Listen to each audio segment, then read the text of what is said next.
Happy New Year 2026. Welcome back to the channel. Up next are amazing AI podcasters conjured by NotbookLM. They deep dives further into this video that covers the topic of how comic book movies aren't movies anymore. Their content.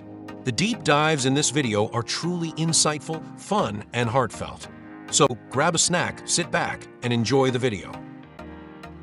Have you ever walked out of a huge blockbuster movie feeling kind of empty? You know, like you just scrolled through something for 2 hours instead of actually experiencing it. Well, that's exactly what we're diving into today. We're gonna break down this really provocative idea that maybe our biggest comic book blockbusters aren't really movies anymore. They're just content. This right here is the core idea, the feeling that so many of us have had but maybe couldn't quite put our finger on. And look, this isn't about whether a movie is good or bad in the old school sense. It's about its purpose, its very reason for being. It's like the difference between a home-cooked meal and a bag of chips you grab on the go. One is meant to be savored, the other is just meant to fill a space. All right, so to really get to the bottom of this, we've got to define our terms first. What in the world is the actual difference between cinema and content? Let's break it down. Now, let's be super clear. Content isn't an evil word. But in this conversation, it's all about disposability. It's something made to fill a slot on a streaming service or a date on a release calendar. It's built to grab your attention for a little bit, keep a brand name trending, and then, poof, it's gone, forgotten, making way for the next piece of content coming down the assembly line. Cinema, on the other hand, is playing a totally different game. It's all about intention. It's about building a world that feels real, creating moments that have room to breathe, and crafting an atmosphere that sticks with you, long after you've left the theater. It's handcrafted, it has a point of view, it's built to last. And this slide, man, it just lays out the battle perfectly. On one side, you've got cinema, handcrafted, lasting, emotionally resonant. And on the other, you have content, disposable, trend-driven, made to fill a slot. But if you ask me, the most important line here is right in the middle, the difference between respecting your attention and just farming your engagement. And that right there, that's the whole ballgame. One of these trusts you. It trusts you to be patient, to invest your feelings, to pay attention. The other is absolutely terrified that you're going to get bored and look at your phone. So it just throws everything at you all the time just to keep your eyeballs locked for one more second. And that changes everything about how you tell a story. So where do we actually see this happening in the movies themselves? Well, let's look at the first big piece of evidence, how this content brain is literally changing the way these films are cut together. I mean, just look at this list. Does this rhythm feel familiar to you? Because it should. This is the rhythm of scrolling through your social media feed, not watching a movie. It's just cut, cut, cut. No time for a shot to actually land. Constant noise, constant motion. And oh yeah, a non-stop barrage of quips. There's this deep, deep fear of a single quiet moment. This quote just hits the nail on the head, doesn't it? When a movie is edited like this, you never get a chance to sink into the world. Instead of feeling like a cohesive story, it just feels like a bunch of disconnected clips, all yelling for your attention, glued together by a big CGI mess at the end. And that's really the big takeaway here. The goal has shifted. It's not about telling a compelling, immersive story anymore. It's about farming your engagement, second by second.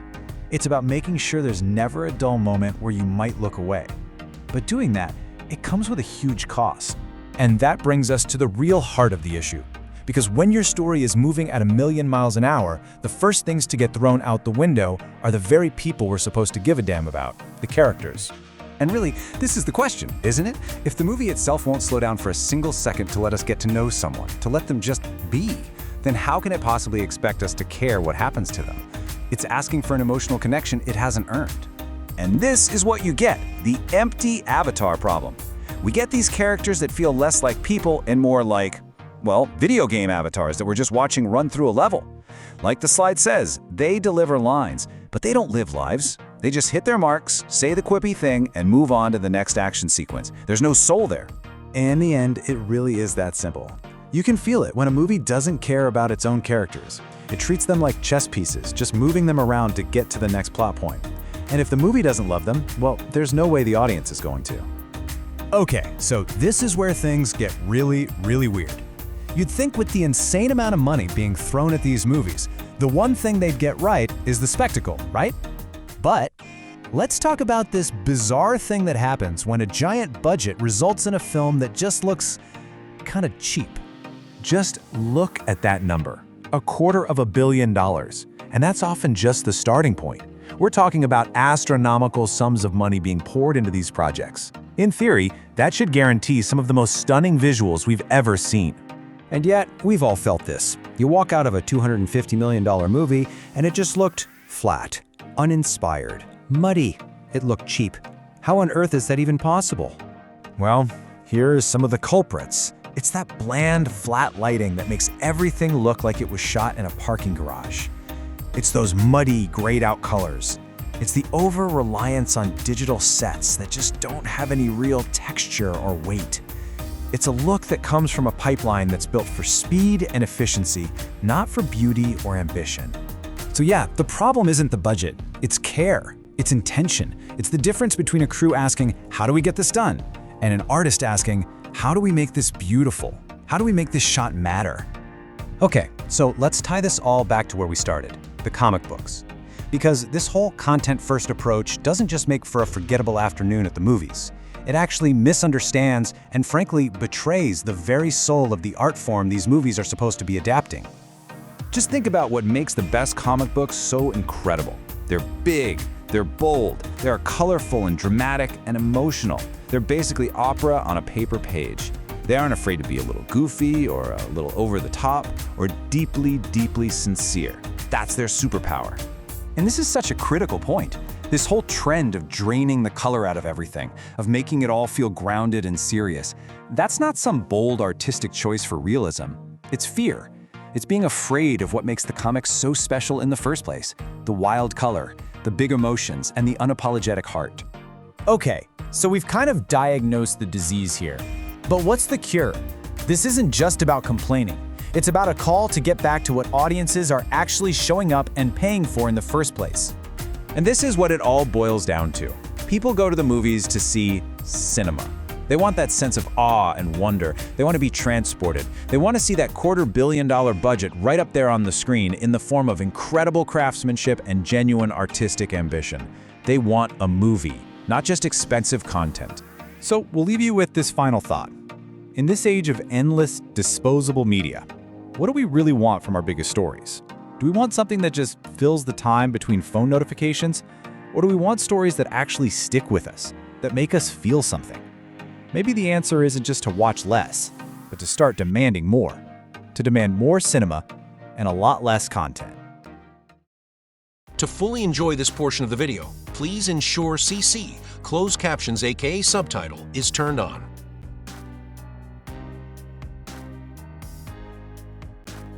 Welcome back to the deep dive.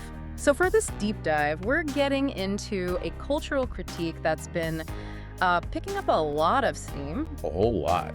It's aimed right at the biggest movies out there, the modern comic book blockbusters.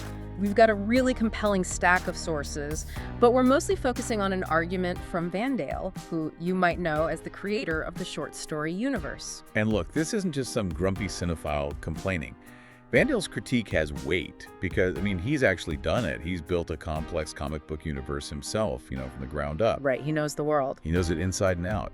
And his whole point is that these huge multi-million-dollar movies, they don't feel like cinema anymore. He says they've kind of devolved into something else, something less, just content. And that distinction, that's our mission for you, the listener, the difference between cinema and content. We're going to unpack what those two terms actually mean, at least according to the source material. And we'll explore why this shift is supposedly so bad, not just for filmmaking, but for the comic book stories themselves. It's a framework that'll help you understand why you might walk out of the next big superhero movie feeling, I don't know, just kind of exhausted instead of amazed. It's the perfect lens. Okay, so let's start with the problem term Vandale uses, content. Right. Now, the sources are really clear on this. Content isn't automatically bad. The problem is how it's designed. It's a commodity, and it's built for a very specific, modern way of consuming things. Okay, let's get into that design, because when you apply it to a 2-hour movie, it's kind of ruthless. It's built to be consumed fast, forgotten just as fast, and then, this is the most important part, replaced immediately by the next thing in the feed. And there's a fascinating economic driver there, right? If a movie is designed to be forgettable, the studio doesn't need to worry about, a lasting legacy or emotional impact. They just need you until the next one. Exactly. Just keep you engaged for 6 weeks until the next one drops. The source calls it algorithm-friendly, trend-driven, and basically just there to fill a slot. I mean, that philosophy consumed quickly, forgotten easily. It makes perfect sense for like a 6-second social media clip. But it is terrifying when you realize that's the blueprint for a movie that costs $250 million. It leads to this feeling of, well, of unintentionality. That's the real complaint. Yeah. It feels like it lacks a strong visual identity or any real emotional weight or craftsmanship because the whole process is built for speed and volume, not care. Yeah. The purpose just boils down to keeping the studio's name out there. And it leaves almost no mark. Okay, so let's contrast that with cinema. Yeah. The source defines this almost entirely by one word: intentionality and respect. Yes, respect for your time and your focus. Cinema, in this view, felt intentional from the very beginning. The worlds felt lived in, they felt real, not like a temporary set. And it meant characters actually had room to breathe. Moments weren't just rushed through to get to the next plot point. Right. And the source points to these really specific things that mattered. The use of silence, the color choices, the music, the whole atmosphere. Things we kind of take for granted. We totally do. But someone spent time on every single frame, making sure it all mattered. And that leads to the key difference. The feeling. The feeling. You didn't just remember what happened, the plot beats. You remembered how it made you feel. Content assumes you have no attention span. Cinema respected it, and it rewarded you for it. So if the whole philosophy changes from art to inventory, where can we actually see that on screen? How does it, manifest? Well, this brings us to what the sources call the social media brain problem. Okay. This is where you see the shift from storytelling to what's basically engagement farming. A ton of modern comic book films are edited like social media clips. Super fast cuts, constant motion, constant noise. Yes, and always a quip. A quip that's there just to keep the energy level artificially high, whether it's funny or not. And for you, the listener, this really explains why you might leave the theater feeling just mentally drained, overwhelmed, not fulfilled. The sources describe this palpable fear of stillness. It's like the movie is terrified you'll get bored if something isn't exploding or quipping or moving for more than 5 seconds. Yeah. I mean, think about the contrast. Think about that scene in Jaws. They're just on the boat, swapping stories, comparing scars. That silence, that stillness, it built character, it built atmosphere, it built dread. Modern content would see that as dead air. Exactly. A moment where you might look at your phone. The critique is sharp here. Movies are not supposed to feel like TikTok clips stitched together with a third-act CGI fight. But hold on, let me push back a little. Isn't that speed just necessary now? If audiences really do have shorter attention spans, isn't this just giving people what they want? The source argues that's a self-fulfilling prophecy. You train the audience to expect constant noise, and then you condition them out of being able to enjoy stillness. The counter-argument is that real cinematic wonder demands your attention. If you make something truly compelling, people will follow, no matter the pace. So the speed is a defensive move, not a creative one. That's the argument, yes. And that leads to this other really bizarre thing, the budget paradox. How can movies that cost hundreds of millions of dollars still manage to look so cheap? This is maybe the most jarring symptom, and the sources really dig into the technical side of it. The issue isn't the money.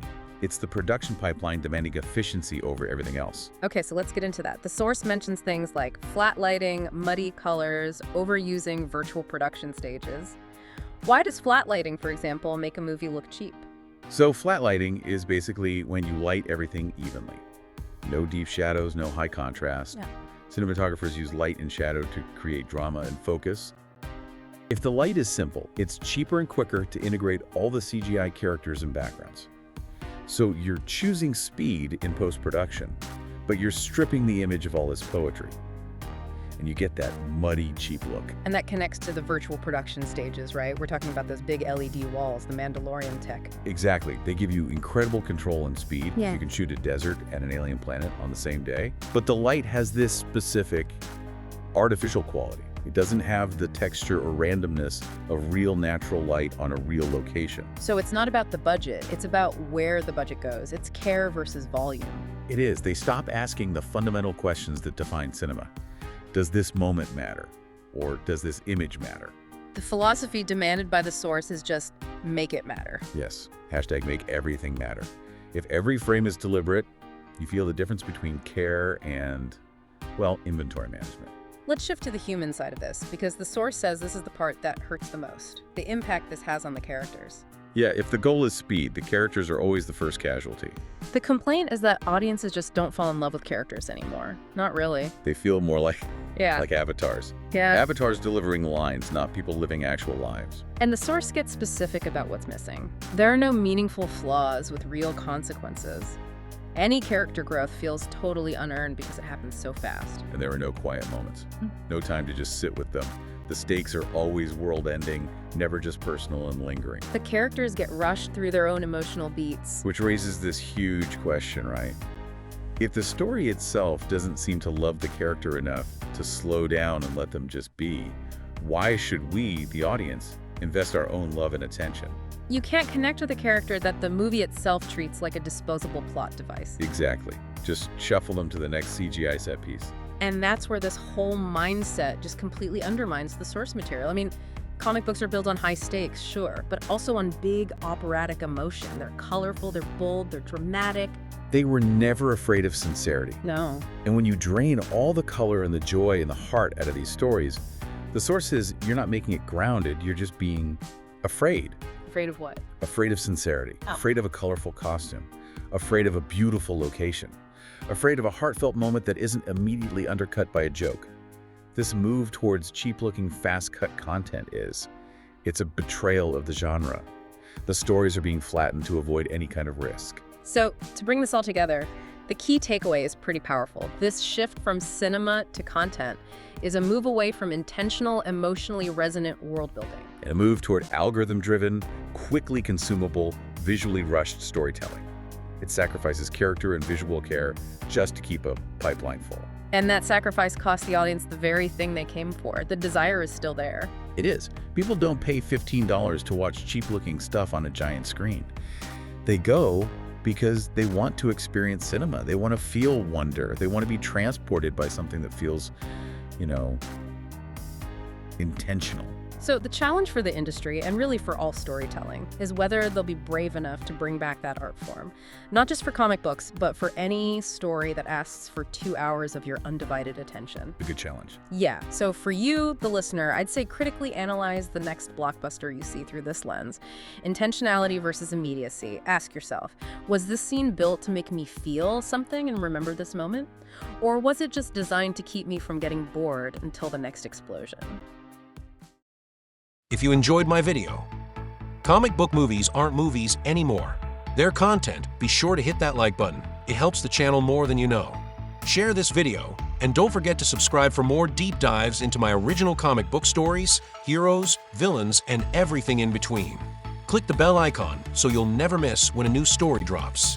Want to support the channel directly? My PayPal link is down in the description and also on my homepage. It helps me with creating more epic comic book content for this channel. Thanks for watching. Until next time, stay curious, keep imagining, and I'll catch you in my next comic book video.